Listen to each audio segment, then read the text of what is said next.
Oi, gente! Bem-vindos a mais um vídeo explicando GOT para meu namorado. E hoje falaremos um pouco sobre o terceiro episódio da sétima temporada, The Queen's Justice. Deve-se reconhecer que nesse episódio ocorrem muitos eventos decisivos.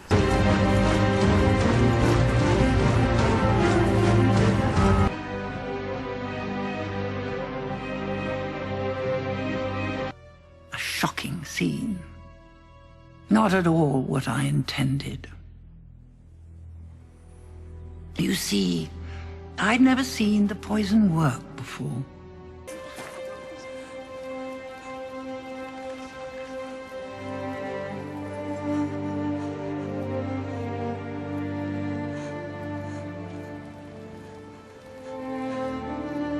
Hello, Sansa. You stand in the presence of Daenerys Stormborn of House Targaryen, rightful heir to the Iron Throne, rightful Queen of the Andals and the First Men, protector of the Seven Kingdoms, the Mother of Dragons, the Khaleesi of the Great Grass Sea, the Unburnt, the Breaker of Chains.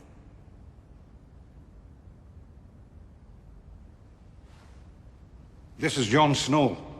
Na verdade, eu acho que esse é o episódio com mais cenas determinantes para o futuro da história por minuto desde o último episódio da sexta temporada.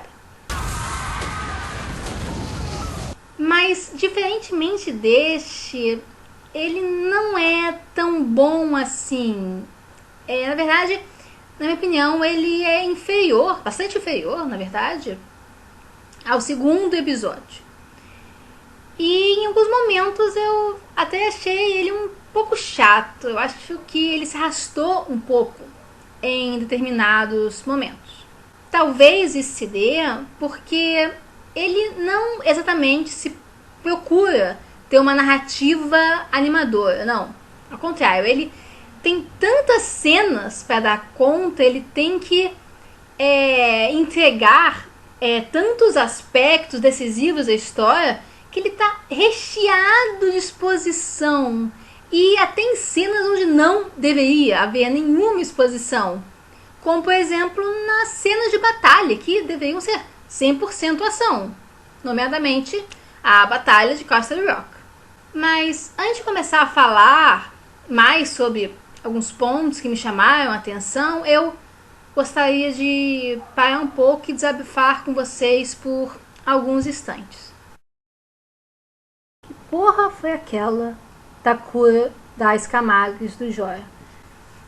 Eu fico vendo aquilo, nossa, eu me senti em outra realidade. O show já teve muitos momentos baixos, mas acho que aquele, nossa, se superou na ruindade. Que, cara, o homem tava à beira da morte, mas não. Parece que com Sam na figura, bastou raspar todas as cascas lá, aplicar um unguento e resolveu completamente a situação. Ele foi declarado curado.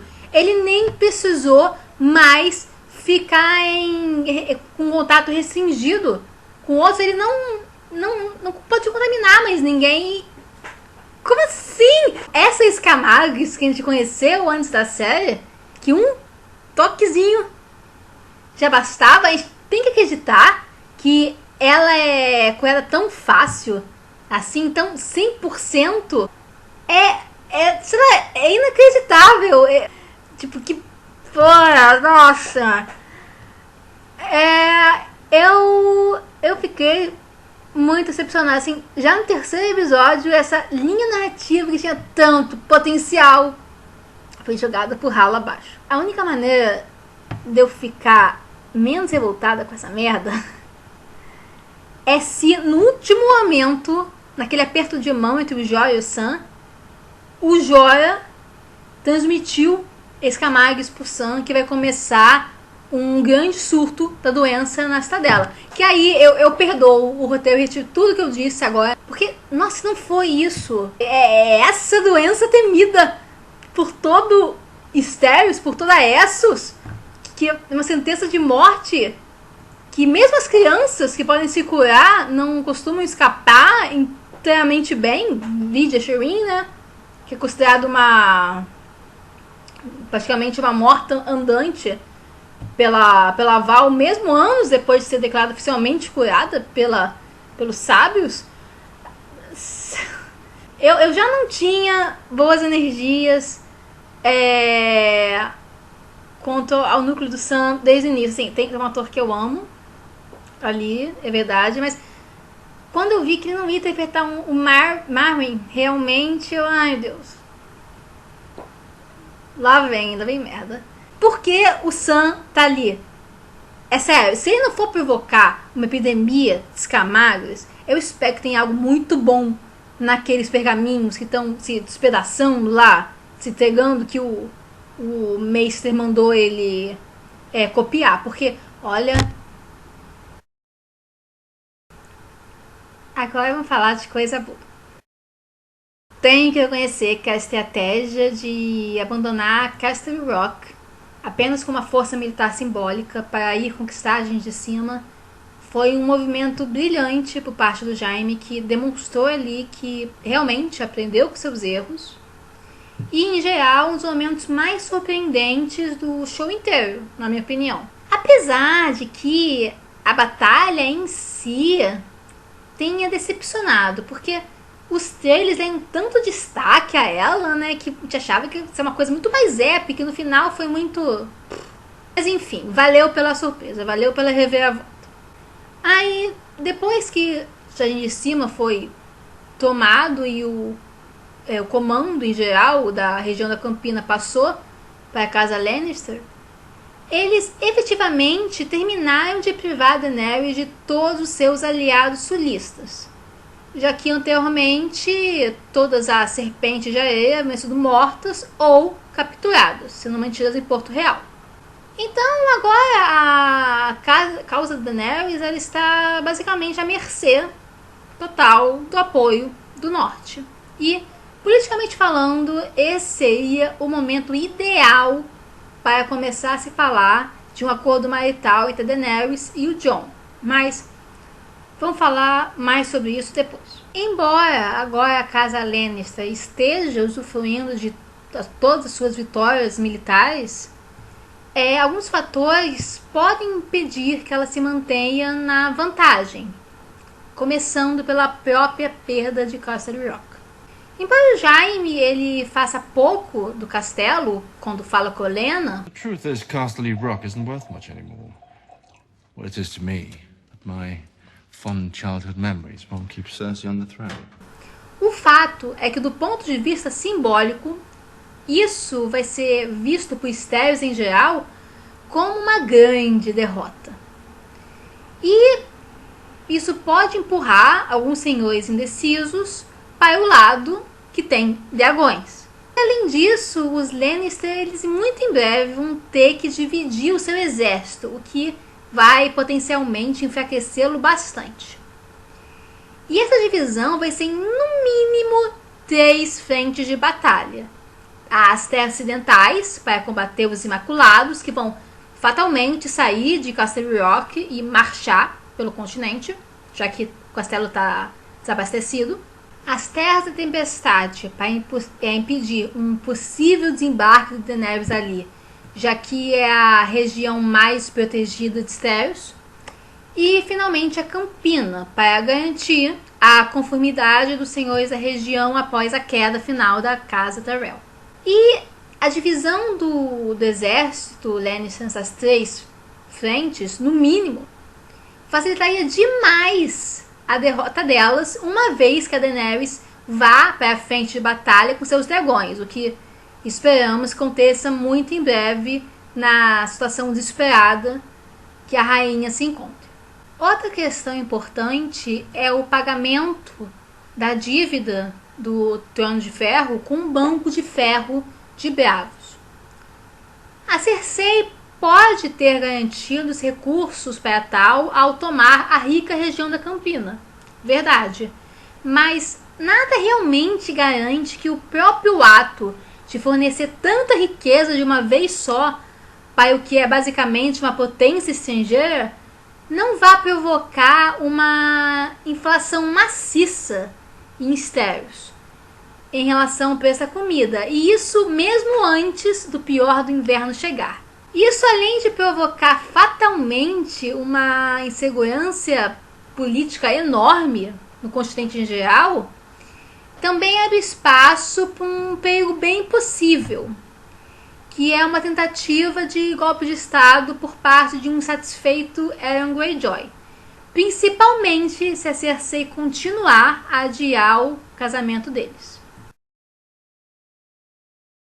Mesmo que aproximadamente 0% de faíscas românticas tenham aparecido no primeiro encontro entre ambos, The Dothraki hadn't crossed the sea. Any sea. They did for me.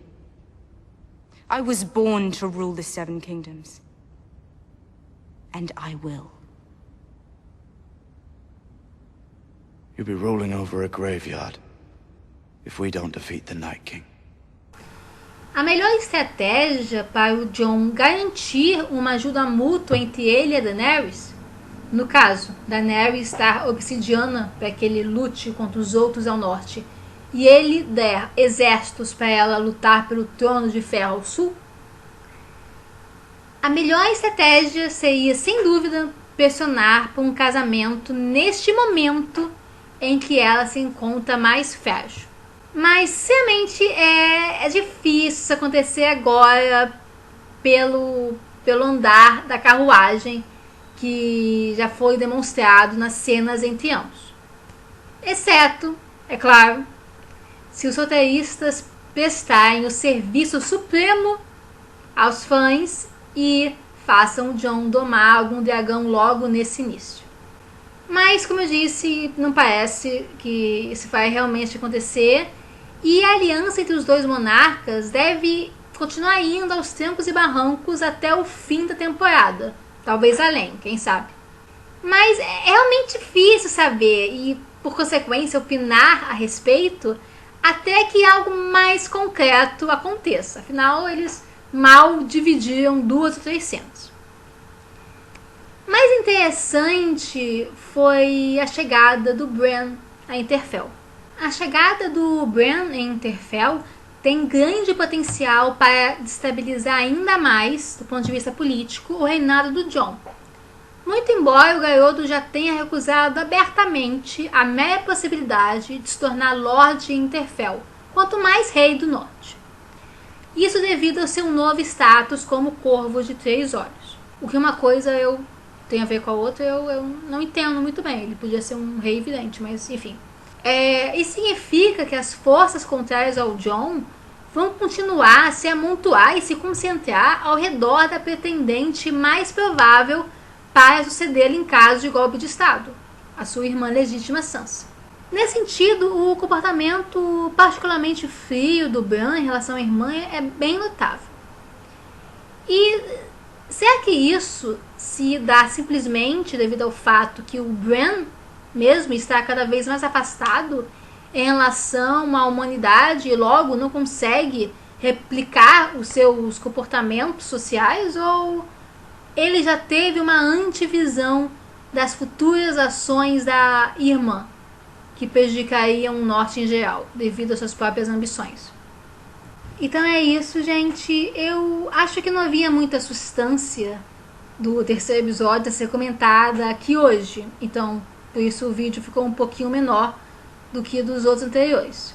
Acho que se deu principalmente devido ao fato que muitos acontecimentos, com a honrosa exceção da dita batalha de Castle Rock, que não aconteceu realmente,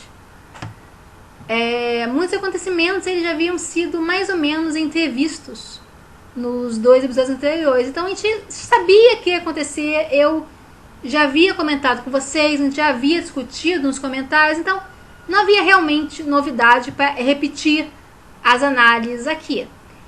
O que seria interessante é trazer novos eventos à mesa, só que não houve tantos eventos e muita exposição, né? E eu acho esse material, embora tenha capacidade para ser fascinante, como a gente viu na cena do Jaime e da Olenna, bem no finalzinho do episódio, ainda é meio chato de se analisar e trabalhar mesmo, se você não tem um plano de fundo maior, se não tem mais acontecimentos por trás, acontecimentos que envolvem mais ação, né? E, então, na ausência de tais acontecimentos, eu decidi esperar um pouco, limitar as minhas observações, vocês já viram, até eu poder fornecer para vocês dados melhores, análises melhores. Se gostarem do vídeo de hoje, mesmo assim, curtam, se quiserem, compartilhem. Se desejarem mais vídeos como esse, é só escrever aqui embaixo. E não deixem de comentar e pra gente fazer umas discussões, comentários, porque obviamente eu não mencionei muita coisa, né? E a gente se vê semana que vem. Beijinho, gente.